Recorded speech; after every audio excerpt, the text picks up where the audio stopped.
Sabi ng anak ko, kayong pangarap niya na may gamot na maiinom niya pa para pagpakalma sa kanya. Meron na tayong nabiling gamot para kay kuya. Thank you po. Thank you po, Doc. Ayan, bibili lang tayo ng kape Thank you. para bago tayo umuwi sila. Yung ating driver si Kablas muna. Mag-i-snack muna tayo. Let's Iniisip go. ko lang magpabili. Andito, meron. Ano gusto niya? Yan ka muna. Bilhin lang namin. Okay, so ayan, kaponi naging successful po yung ating pagpapacheck up kay Kuya Rodney. Ayan, masaya tayo para sa kanya dahil nabigyan ho siya ng gamot. Pero nang Ito pong gamot na to ay para po sa pampakalma or pamparelax ng kanyang brain pag once masyado kasi siyang magalaw yung mga involuntary movement ng katawan niya. So ito yung magiging pinaka-maintenance ni Kuya. Involuntary movement na hindi makontrol, paninigas ng mga muscle. So binigyan siya nitong clonazepam para humarelax yung muscle niya at saka mababang dosage muna yung binigay sa kanya 2 milligrams kasi obserbahan daw ni Doc good for 1 month po yung ating nabiling resita kasi restricted medicine po yung ganitong klaseng gamot kaya ang advice ni Doc after 1 month by August 21, babalik kami ni nanay para mag-follow up po kung ano po yung changes ni kuya. So pag once may improvement po siya, then nakokontrol niya na yung galaw at saka yung kanyang mga involuntary movement. Yun yung i-report natin kay Doc. Nag-advise naman si Doc kung walang pagbabago, possible on the next month tataasan pa po yung dosage. Pag wala pa rin pagbabago, magre-refer na lang siya na tawag doon yung para sa movement na doktor yung nagki-cater sa mga paggalaw na hindi na makontrol kasi iba na daw yung humahandle sa ganun kapon.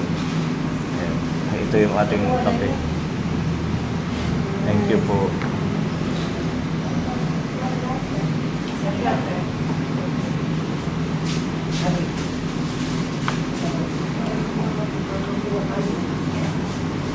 Ang tatay, ibigay mo muna.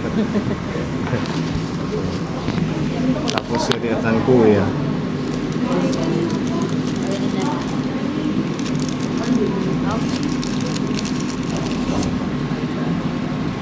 Para maka-snack sila.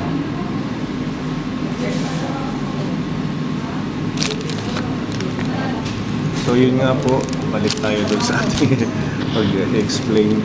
Meron na ho siyang clonazepam yung pamparelax ng muscle, pampakalma. So obserbahan daw ng doktor kung after 1 month may pagbabago. So pag maging normal na, medyo may pagbabago na kapon meron binigay si Doc na request para sa MRI naman po ito kasi nawala na po yung mga papel nila kasi almost may 10 years na mula nung last na check up ni Kuya. So hindi na rin nila makita yung mga documents kung saan napunta. Kaya baga back to zero, magpa-process tayo nitong MRI para kay Kuya Rodney. Pag na-control na yung kanyang paggalaw, diba? So for the meantime, medication daw muna. Itong restricted medicine na clonazepam yung binigay ni Doc. Sana pag-pray natin na magkaroon ng pagbabago or medyo mag-ano siya, yung mag-react doon sa medisina. Baga hindi na masyadong maglilikot, makokontrol niya na yung galaw. So yun ang magiging sunod nating step by August 21 pag hindi niya kaya daw magbiyahe ni Kuya Rodney kasi masyado siyang na-stress kaponi dahil sa yung katawan niya malikot.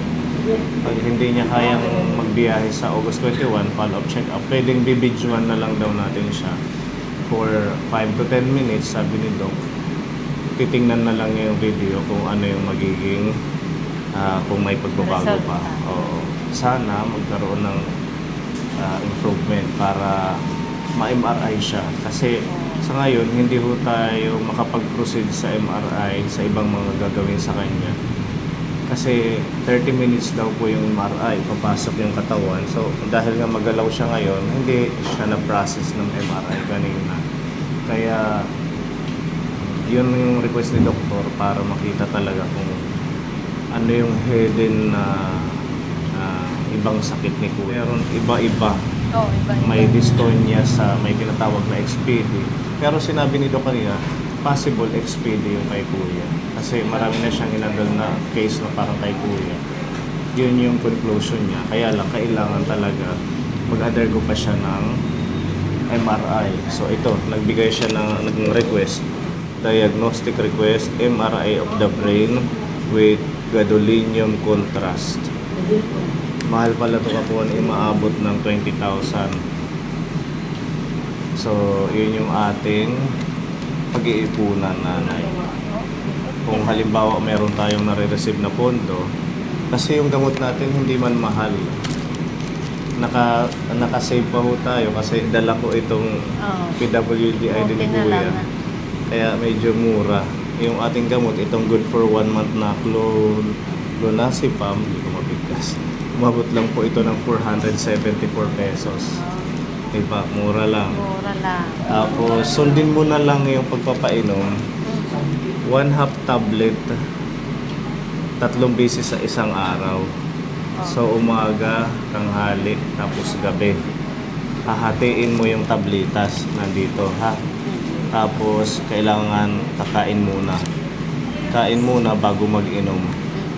Then, obserbahan mo siya kung meron meron pagbabago. Kung basta within a period of 1 month, kahit daw 1 week, medyo 1 week na continuous na pag-take nito, may makapapansin mo na daw yan sa kanya kung medyo Mabilis pala. hindi na malikot, ganun. Basta ituloy mo lang to. Then, nagtanong ako kung may therapy. Wala ko talagang therapy kapon. Kasi iniisip ko, baka possible ma-therapy pa. Yung parang ibang may sakit na tinitherapy, minamassage. Wala daw kung ano yun, connection sa brain yung pagmamassage, yung therapy. Kasi ang problema nga ni Kuya, yung brain. So, kahit i-massage, kasi minamassage mo, Oo. di ba? Ganyan. Para Pero ganun ma-relax. pa rin. Hindi Wala ko siya connected sa brain. Kaya kahit ganun daw ang gawin, wala rin. Kailangan sabihin mo, buti si Doc, ano siya, direct to the point, kung ano yung pwedeng gawin, doon tayo mag-focus. Di ba yung sabi niya? Kung sa brain, tinanong ko kasi, Doc, ano po ba yung gatas na ganito? Baka pwede tayong makahingi ng resita sa inyo. Kahit hindi mo daw yan igatas sa mga formulated milk na magagandang klase, dahil okay man yung katawan niya. Ang problema niya yung brain. So, masasayang lang yung pera. I-save nyo na lang daw doon talaga sa pagpapa-MRI, mga kailanganin sa susunod na step para sa kanya. Tapos tinanong ko kung ano yung vitamins. Kahit hindi mo yun i-vitamins, sabi niya sa akin, importante, i-save mo yung pera ninyo. Kasi hindi lang isang gastusan ito, sabi niya. Diba? Oo. Kaya, kung halimbawa meron kang natatanggap ng mga tulong galing sa ating sponsor, i-save mo. Kasi hindi natin alam sa susunod, baka ano na siya, medyo behave na si Kuya dahil sa gamot na to, ipaprocess natin ito. Oo. Hindi natin to pwedeng itigil, nanay, ha? Oo. Na hindi natin to ipapa-MRI kasi naumpisahan na natin para malaman talaga ng doktor, makita niya doon sa MRI kung ano talaga yung hidden or nakatagong kakaibang sakit ni Kuya. Kasi nung sabi ni Doc kanina, may time tinanong ka, may time na nag-normal siya, na hindi siya malikot. Di ba meron? Oo. Kasi ang dystonia daw, walang hinto. Di ba As in, ngayon, galaw ka pa ng galaw. nakahinto Oo, siya ngayon nakahinto dyan. siya sa sakya. Wala. Then sabi mo, tinanong ka ni Doc, kung sa anong araw, anong oras yung medyo behave siya or medyo relax siya. Sabi mo nung morning, pagkagising or mga 5 o'clock ng umaga, medyo relax yung katawan niya, hindi siya Hindi siya nagliligo. masyadong- So, possible, meron daw ibang condition na maaaring magka-trigger or maagapan pa. Oh. Kasi sabi ni nanay, meron siyang kapamilya din na meron problema din dati sa ganyan. Pero iba yung kanya kasi Thank you po. Thank you. bumubula naman yung bibig habang Idol, kape nanginginig na. siya. Hindi idol, nagkakape mga kapuno. Pasensya na, ha? Napagod ka na sa ka-drive. Okay lang. Thank you. Ayan, so, ganun nga. Hinahanap din ni Rodney si Idol Oo. Idol ka namin. Idol ka na. Yung dedikasyon mo sa trabaho mo, talagang hindi matatawaran yung pagod mo. Kahit sobrang puyat ka, pabalik kahapon, nandito rin siya kahapon. Matulungin Naghatid talaga din ng si pasyente. Idol. Ito dapat yung ating iniidolo. Walang pinipiling oras sa Oo. pagsiservisyo. Ayan, follow nyo ka po si Kablas Vlog. Kaya, Sa mga followers ko. Talagang saludo tayo sa kanya. Ayun, Gaboni. So, itabi mo lang yung pera natin, ha? Andyan sa'yo. Then, good news, meron tayong another blessing. Ayan, maraming salamat po. Talagang dinidinig ng Diyos yung mga prayers natin na makapag-save pa tayo. Kasi hindi lang ito, marami pa tayong pagdadaanan para kay Kuya sa pagpapagamot sa kanya. oh. Ayan, gusto ko pasalamatan si Tita Mayang. Ang plano namin ni Tita Mayang, nag-message siya na ibili ng gatas. Hindi ko na po binili ng gatas or vitamins kasi mas need talaga ma-save ito. Kasi yun din ang sabi ni Doc, pwede naman siya ng ordinary milk lang. Bilhan mo na lang ng bear brand. Basta pakainin mo lang siya ng gulay. Magana naman siya kumain. Pinagkaano ko ng gulay lagi. Oo, Kahit hindi siya kumakain ng gulay, yung sabaw talaga. prutas. Sabaw. Oo. Kaya sabi ni Doc, wag niyo nang ipilit yung mga formulated, yung mga gatas na Pediasure or kung ano man. I-focus niyo na lang doon sa mga gagastusan pa sa susunod. Kaya Tita Mayang, maraming salamat. Nagbigay siya ng 5,000 pesos Ay, para salamat, makatulong. Tita Maya. Sa tulong mo na naman sa anak ko. Ayan, hawakan mo to. Ito, natanggap namin. 1, 2, 3, 4, 5,000 from Tita Mayang. Salamat ulit, Tita Maya. Ngayon. At si Tita Elsa, isang kapone sponsor natin, napanood niya yung vlog, then nag-message siya sa akin kaagad. Ayan, sabi niya, Pone, bigyan mo si Rodney ng 2,000 para maidagdag din sa pagpapagamot. Galing to kay Tita Salamat Elsa. din, Tita Elsa.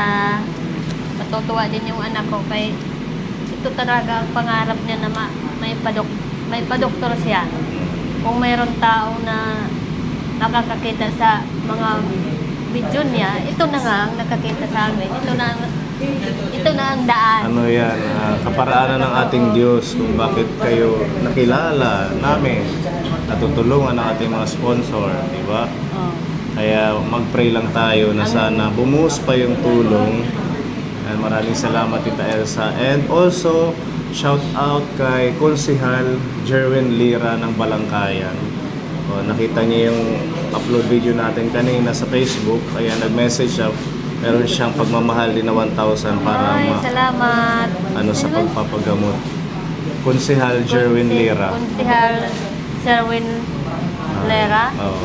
Salamat din sa tulong mo. Andito na nahawakan ko. Ito na Itabi mo naman yan, ang ha? iipuin na namin para Itabi mo yan. Isama mo dun sa previous fund natin. Oo. Total, wala naman tayo masyadong nagastos ngayon. Plus, yung gamot ha, wag mong yung makakalimutan yung pagpainom. Everyday yan, 45 pieces. Oo. Ano to kapuan yung tagal kong inantay to. Hindi pala to basta-basta. Restricted medicine daw to. Kung ano lang yung nasa resita, yun lang. Tapos hindi ka pwedeng makabili na. Hindi ka babalik kay Doc. So, pag naubos to, kailangan natin bumalik sa kanya para magresita ulit or i-adjust yung dosage kung hindi nagbago. Ano? Oh. sundin mo lang yung mga sinasabi ng doktor sa'yo at saka yung mga paliwanag sa atin. Kasi, tsaka kailangan mo maging matatag. Kasi si nanay medyo mahina sa biyahe. Sabi ko ngayon, dahil hindi na lang isang beses tayo babalik dito, masanay ka na sa, or maghanda ka na ng bag. Para sa anak ko. Para sa Anuin anak ko na mo. lang. Ayan, tabi mo tong medisina, mag-start ka. Kakayanin ko na lang para sa anak ko, gumaling lang. Mag-start ka magpainom mamayang gabi. Pwede na yan. Ano? Pagdating natin. Oo. 1/2 tablet ha. Yung pantay na hati yung gawin mo. Para tama yung timpla. Tsaka tama yung dosage na mabibigay mo. Ayan. Maraming salamat Tita M.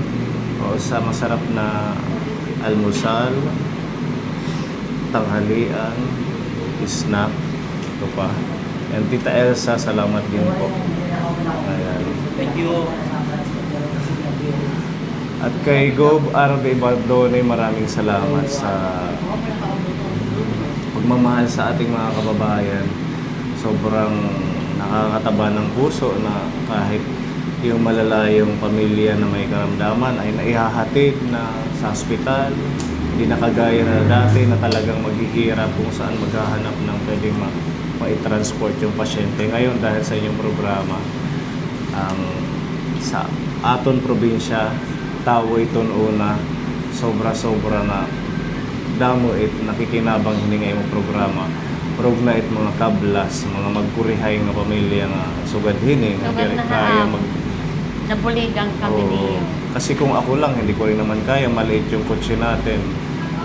Si Kuya nakahiga lang naman, kaya salamat kay Kablas din dahil sa masigasig na bibiyahe, paghahatid sa mga pasyente natin. Maliwat nga salamat. Nga tanang giyap tam nabubuligan, bugos nga isang saman kami, Puerto Barungan, North and South. So, tamang biyahe, Metro Manila, Mindanao, Nagbibiyahe pa sila. natalan kami, itong bugos ng Pilipinas kami, nagtatransport mga pasyente. Of course, sa Cebu, matuha Vicente Soto Memorial Medical Center, matuhan ito Manila, PGH, Estabin Medical Center, Academy, matanan nga mga hospital itong Metro Manila, nakahantuan naman pag-transport ng mga pasyente, bugos Western Samar. Of course, itamon na serbisyong Kablas for all the time itong probinsya ito Western Samar. Of course, salamat liwat danwit amon bus dito ha motor pool ni Boss Ariel Bardoni, itamon mayor ang itamon opisina, bus maupay nga oras, maupay nga club. So, ari na kita gihap anon aton serbisyong Kablas pagbuli kita aton mga kababayan mga taga Western Samar. Thank you nga tanan Thank you. aton mga sakay. Isang text ko lang kay Idol Kablas, talaga namang diretso tayo pinagbigyan. Salamat. More power sa inyo at kay Gob sa lahat ng mga mabubuting tao na nagtutulungan para sa mahirap nating kababayan. Thank you. God bless. Tuloy-tuloy lang tayo kahit puyat. Okay. Malapit lang, takluban lang. Sanay na sanay. Ang dami mo ng kaibigan siguro sa hospital. Mga personnel doon. Thank you. At Pepa, maraming salamat sa pagsama. Kahit papaano meron tayong kaagapay. Alalay.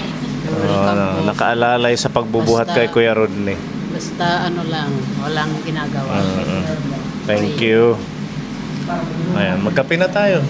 Bago tayo umuwi. Salamat sa inyo, mga ilaw ng buhay, pag-asa'y muli sumisiklab ng tunay para sa mga bata, sa mga may sakit, sa mga nawala ng tahanan at hanap buhay. Kayo ang gabay, biyayang tunay sa puso't gawa sa Diyos, nakatuon ang tagumpay.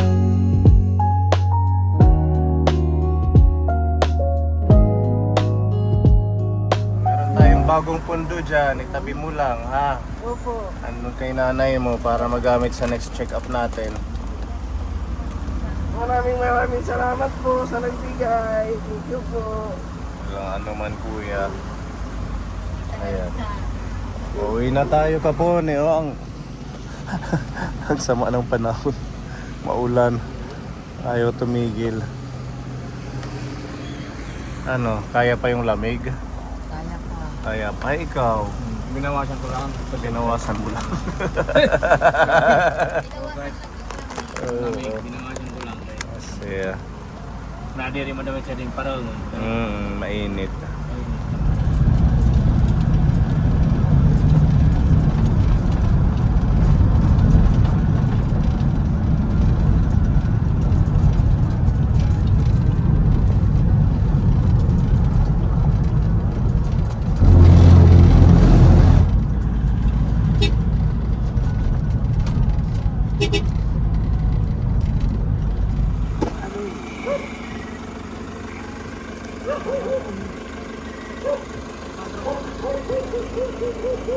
Ayan, nakarating na tayo sa lugar ni Kuya Rodney Capone.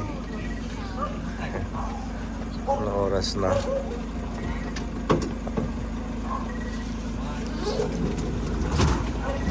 Dito na tayo sa may dulong.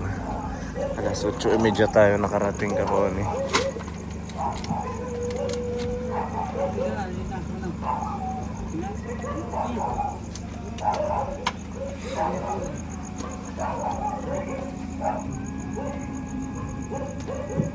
Pang mauntog tatay. Bye-bye, Kuya Pony. Bye kuya ha. Next time ulit. Babalik ako sa'yo. Lulutuan kita ng ulam. Promise niya na? Promise. Pagbalik ko. Okay. Thank you. Bye-bye. Ingat kayo ha. Kay madulas yan. Bye-bye. Thank you po. Sige nanay ha. Ano yung dara? Ada na ubos? Sige. Salamat. Okay. Sige po.